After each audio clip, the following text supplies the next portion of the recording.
Hey guys, and welcome to the Working Money Channel. So this was tweeted out by Michael at Val5Links on Twitter. Dan Schulman, the president and CEO of PayPal, said that the demand for cryptocurrencies has surpassed the company's expectations. And I feel like, he said this back in November when they first launched, or rather a few months after they launched. He said that, wow, we didn't realize that we were going to see so much demand for cryptocurrencies. And now, this article from just today, he's saying it yet again. In an interview with Time Magazine, PayPal CEO Dan Schulman predicted a sharp decline in the use of cash, as he mentioned that Bitcoin and other cryptocurrency assets could take advantage of the situation. PayPal allowed crypto payments from U.S. customers last year, and the company has seen a significant surge in crypto-related transactions in the last few months. The CEO said that the demand for cryptocurrency assets has surpassed their expectations. Here's a quote: "Demand on the crypto side has been multiple-fold to what we initially expected. There's a lot of excitement. We've been looking at digital forms of currency and DLT for 6 years or so, but I thought it was early and I thought the cryptocurrency assets at the time were much more assets than they were currency," PayPal CEO told Time Magazine. Earlier this year, PayPal introduced Checkout with Crypto service to allow its US-based customers to pay merchants through cryptocurrency assets. The financial service provider is planning to expand its crypto services globally in the coming months. And so to that point, Michael has also posted this article. PayPal's Venmo customers can buy, hold, and sell digital assets. So the Venmo app, which is a division of PayPal, has agreed to let all users buy, sell, and hold digital tokens. The news was announced earlier in the week, and many believe this will move cryptocurrencies deeper into mainstream territory. So guys, you and I, some of the early adopters, maybe not very, very early adopters like, the old school Bitcoiners that got into this space back in 2013 or before. But, we were still ahead of the curve, and the cryptocurrency market is only just going to get more popular from here. Beginning last Tuesday, Venmo users can invest in 4 mainstream cryptocurrencies. They are Bitcoin, Litecoin, Ethereum, and Bitcoin Cash. They can use these assets to purchase goods and services. Granted, they agree to extremely loose rules that all crypto transactions must consist of at least $1. They can also utilize Venmo's social feed to tell others about their purchases and potentially invite them to take part in investing themselves. So, this idea that Venmo is now integrating with cryptocurrencies, I mean, even though we're not seeing XRP on the list, they're still integrating with Bitcoin, Litecoin, Ethereum, and Bitcoin Cash. Some of the major ones that have that crypto visibility that I keep talking about, they're always in your face. They're cryptocurrencies that you have likely heard of. And for the masses who use Venmo, especially younger generations, to flip money to and from their friends back and forth. If you're going to a restaurant, paying for a bill, you might Venmo your friend your portion of that bill. These types of applications are becoming more and more popular. We're seeing less people using cash. And so, this all kind of goes together to help foster a healthy cryptocurrency ecosystem. It is just one way to foster that. But PayPal, of course, they have been a big influence in that. And, their company, Venmo, as well, is going to help push mainstream adoption for cryptocurrencies as we keep moving into the future. PayPal has been a big investor of Bitcoin and crypto's mainstream journeys. As the world's largest digital payment processor, the company first announced that it would allow people to utilize crypto and purchase digital assets beginning last October. For those of you guys who weren't here at that time, that was huge news for a mainstream company like PayPal to get into cryptocurrencies. At the time, Bitcoin was trading at around $10,000 per unit, though the news was well received and caused the currency to spike as high as $13,000 within a few days. So for those of you guys who do not remember, October was that time when we were getting a lot of cryptocurrency news. And if I bring up Bitcoin here on the chart, on the daily, you guys can see where we were Bitcoin-wise in October. So the news was announced somewhere in here. This was October, and then sure enough, this is what we saw for Bitcoin at that time. Now, that wasn't the only positive news that we heard. There were some other things, but PayPal definitely, part of this initiative to help push cryptocurrency mainstream adoption. I'm sure we got a few tweets in there too around that time from Elon Musk and the rest of them. So PayPal, Venmo, they're saying we are going to continue with this trend. We are seeing nothing but positive signs with cryptocurrency. And so we are going to keep at the cutting edge of this, and we are going to allow our users to utilize cryptocurrency for payments. This is all good stuff. Meanwhile, the Norwegian central bank will test several solutions for a CBDC. So this happening in Norway. Norge Bank is set to test various technical solutions for a central bank digital currency following years of research. And they officially announced this just this past Friday. They said that they would be conducting CBDC tests over the next 2 years upon recommendations from an internal working group. The working group is of the option that the motivation for research into CBDCs has been strengthened. Many central banks are in the process of carrying out similar research, and several are already underway with technical testing, the central bank stated. According to the announcement, Norge Bank has been involved in CBDC research for the past 4 years. Brad Garling has in a recent interview just discussed how many central banks are actually looking into CBDCs, and I think his estimate was about 80. I did that video this morning, and I'll link it up here in the top right-hand corner if you guys didn't catch that. Also, the fact that Ripple is already working with many central banks and partnered with, I don't know how many, I don't know what the official count is, but partnered with several already, also bodes well for the XRP cryptocurrency down the road once we start to see that real-world utility being implemented. So here's a quote from Øystein Olsen here, the governor from the Norwegian central bank. Central bank cash provides the payment system with a number of important attributes that may be relevant to retain and develop further by issuing a CBDC.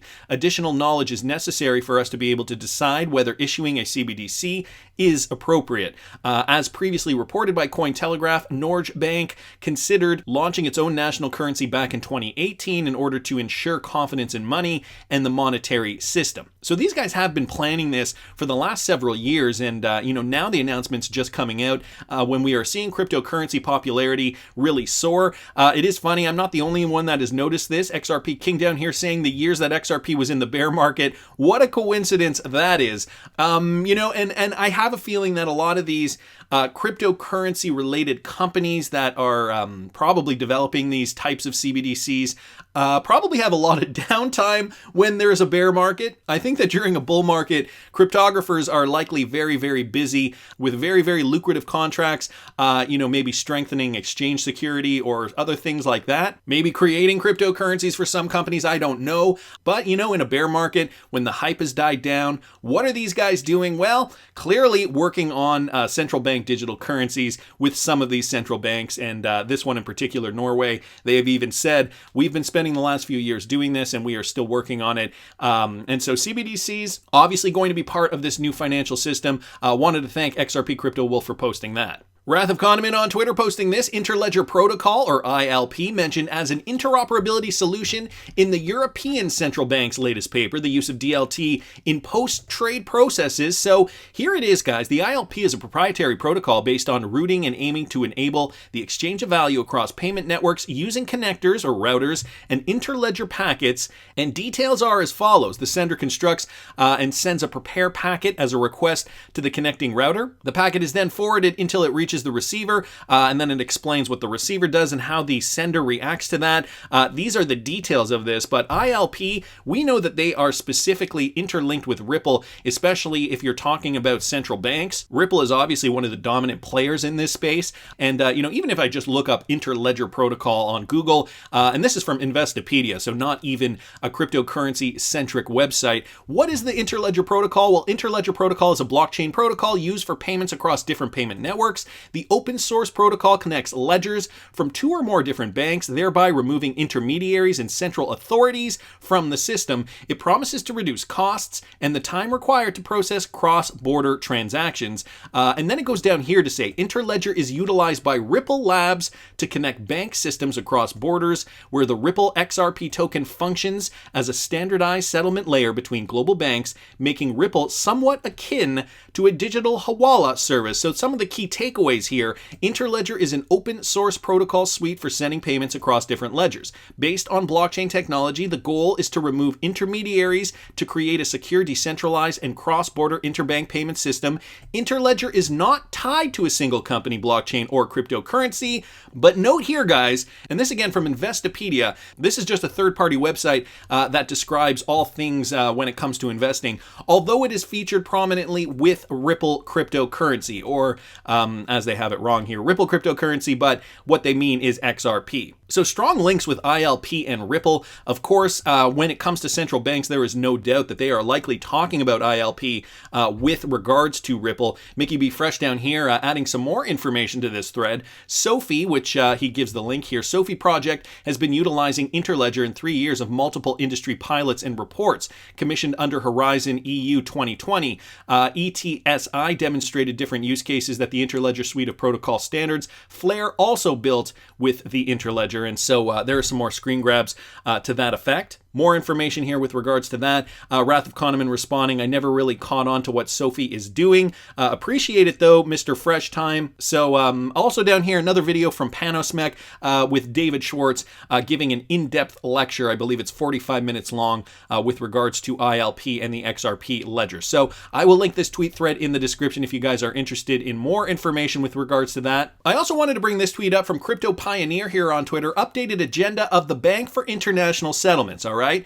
Climate change and green finance. This will impact energy consuming cryptocurrencies with certainty. And so he links the BIS's website here. Welcome to the Bank for International Settlements. As you guys can see here from BIS.org. This is the main page. They are talking about climate change and green finance. They talk about the Green Swan Conference, sustainable recovery, banks and climate risks. This is the first thing you see when you go to their page. Let's also not forget, guys, just the other day, Chris Larsen did come out with a blog post talking about the environment being damaged, and he discusses the unsustainability of proof-of-work coins like Bitcoin. And so this is an article just kind of summing up what Chris Larsen mentioned in his blog post from a couple of days ago. Bitcoin must clean up its act to survive, said one of the investors of XRP. XRP creator Chris Larsen thinks that Bitcoin won't survive for long if it keeps using too much energy. Alternatives such as proof of stake are the way to go.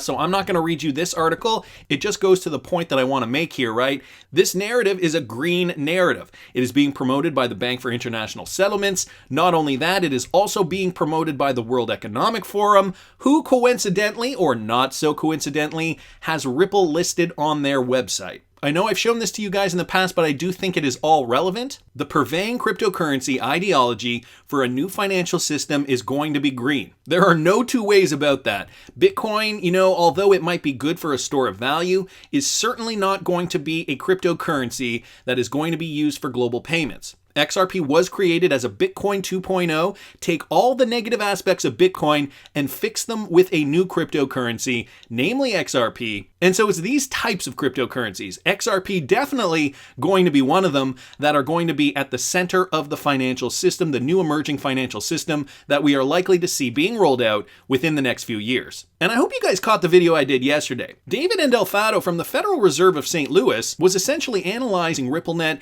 and XRP and was basically saying, look, those who are using XRP are going to be the winners. And by extension, those who are going to be holding XRP are going to be even bigger winners, in my opinion. Ian Northing was the one who pointed me to that video, and so he wanted to remind me of this. Let's not forget this little gem while we were waiting in the wings. Now, this is another post from the Federal Reserve of St. Louis, the Triffin dilemma, guys, and I'm going to explain what that is in a sec. This refers to the double-edged sword of processing a currency that serves as the world reserve currency. If a private cryptocurrency were to replace a given world reserve currency, this would eliminate the dilemma for that currency. What is the Triffin dilemma? Listen to this. The Triffin dilemma, or Triffin paradox, is the conflict of economic interests that arise between short-term domestic and long-term international objectives for countries whose currencies serve as global reserve currencies. So, it's a double-edged sword that the US dollar is a global reserve currency. There are positive aspects to it, and there are negative aspects to it. Let me continue. This dilemma was identified in the 60s by Belgian-American economist Robert Triffen, who pointed out that the country whose currency, being the global reserve currency, foreign nations wish to hold must be willing to supply the world with an extra supply of its currency to fulfill world demand for these foreign exchange reserves. So that is something that that is pressure that is put on the United States because of the US dollar and its global reserve status. So this thus leads to a trade deficit. The use of a national currency such as the US dollar as a global reserve currency leads to tension between its national and global monetary monetary policy. This is reflected in fundamental imbalances in the balance of payments, specifically the current account, as some goals require an outflow of dollars from the United States while others require an overall inflow. And I know that might sound a little confusing, so I found an example. This is from Quora, somebody by the name of Marshall Gittler. He's a former bond analyst in Japan. He is listing out the disadvantages. So actually there are large disadvantages to being a major reserve currency. In order for other countries to hold dollars as reserve, the US has to sell them dollar-denominated assets. That results in a capital account surplus. The counterpart of the capital account surplus is, of course, a current account deficit, unless the central bank intervenes, which the US does not. That largely explains why the US has had the current account deficit for the last 30 years or so. This is one of the factors behind the hollowing out of US industry and large-scale unemployment among workers who have been thrown out of work by international competition. And then he talks a little bit about Donald Trump's presidency. Of course, this was from 4 years ago. That's why most countries fight to prevent their currency from being held as the reserve currency, since demand for financial assets causes a currency to appreciate, dampens growth, and causes unemployment. And so some of the advantages, as you guys know, the U.S. controlled 2/3 of the world's gold. After the Bretton Woods Agreement was signed, the U.S. currency became the world reserve currency. The U.S. controlled 2/3 of the world's gold and had no problem keeping gold reserves. All the other countries would hold a mix of gold and U.S. dollars in their reserves, and this worked for close to 30 years. At that point, Nixon took the U.S. off the gold standard, effectively reneging on the agreement to redeem dollars for gold. But by that point, the dollar was the global reserve currency. Until a replacement comes along, it will continue to be the world's currency. The turmoil it would cause if suddenly dollars were not accepted internationally wouldn't just collapse the US, it would collapse everyone. Even the regimes that hate the US depend on the dollar. So there are a lot of nuances to this. And, some of these guys on Quora, if you take the time to read some of these, have explained the pros and cons in various different examples. So I am going to leave this list in the description of the video. Hope that helps at least a little bit. Of course, we know the positives, right? Trading power. A lot of other countries want to hold the global reserve currency, but there are downsides to it as well. And so the Triffen dilemma is basically what could be classified as that double-edged sword, right? There are pros and cons, and sometimes you got to take the good with the bad. But what did the Federal Reserve of St. Louis say 3 years ago? This tweet was from 2018. The Triffen dilemma refers to the double-edged sword of possessing a currency that serves as the world reserve currency. If a private cryptocurrency were to replace a given world reserve currency, this would eliminate that dilemma for that particular currency. And in yesterday's video, I did show you guys a clip of David Endolfado of the Federal Reserve of St. Louis talk about XRP and the fact that those who will be utilizing XRP will be the winners. And so what's the Fed of St. Louis saying here? Are they basically spelling it out for us? And are they even going as far as saying that the global reserve currency should indeed not be the US dollar, but an intermediary of some sort, perhaps a cryptocurrency, perhaps even a private cryptocurrency? This would in fact eliminate the Triffen dilemma for the United States. So could this be beneficial to monetary policy? And will the government see these benefits? It's an interesting question. I want to hear what you guys think. Please subscribe to the channel if you haven't already. Like the video if you like the content I'm providing. I always love hearing your comments. See you in the next one, guys.